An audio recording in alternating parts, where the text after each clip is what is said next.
самолеттің ішіндегі жүктөрдү солдат жаш балдар, 19 жаштагы жаш балдар келип иче кары чыгып кеткендерди мен уйдун иче кары экен деп таштагыла алды, уйлардыкы десем жок деп салаңдап бараткан колун көрсөткөндө мен ошондо вообще башкача болгом. Ошону жаш балдар чыгарган. Биздин колубуздан тиги келсе тигине чуркап, бул келсе муну чуркап, кулактары жарылып, буттары сынгандарды деген скорыйга салып, биз анда билген жокпуз. Самолетта эмне бар, эмне жок. Биздин тилегибиз хоть самолеттин ичинде эл жок болсун дедик. Астыдагы тамдарыбыздын жогу жетиштүү. Ошо самолеттин ичинде эмне болот дегенбиз. Грузовой дегенди укканда биз жакабызды кармандык. Ошого миң мертебе шүгүр эткенбиз.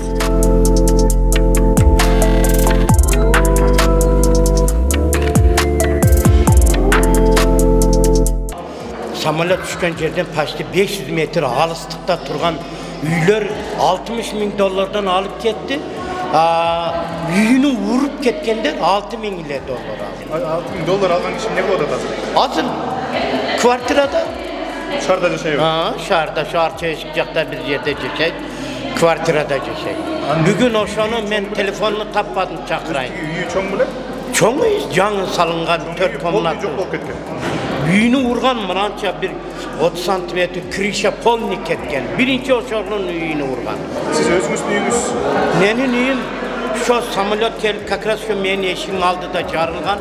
Men ançalık emez. Çınını aytkanda saraylarımda urdu, Navaykananı urdu. Bana 2,5 000 dolar bergenler. Siz razısınız mı şu kompensasiyaya? Emin kayaktan razı. Oşol şifrlardı ki men cıgaç aldım. Oşolar kaytarıp ustanavit ettim.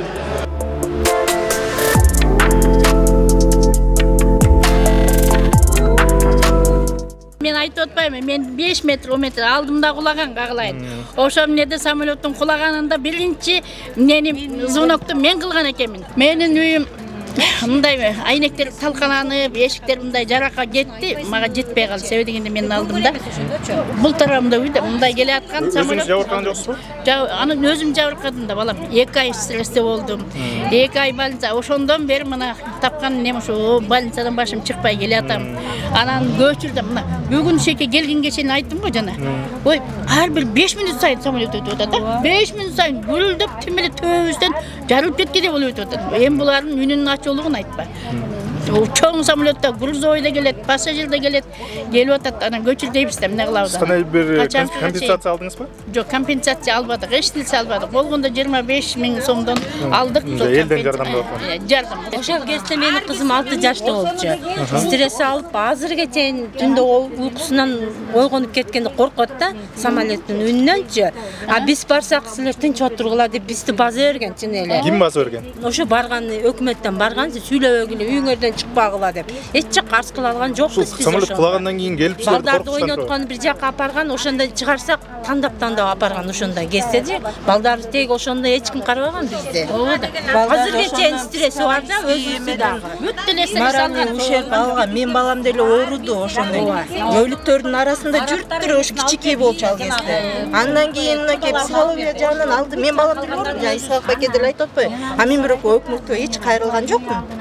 Балам ушунда болду депчи. Ар ким өзүнүн баласына эме дары-дармек өзүм эле чуркап жүрдүм.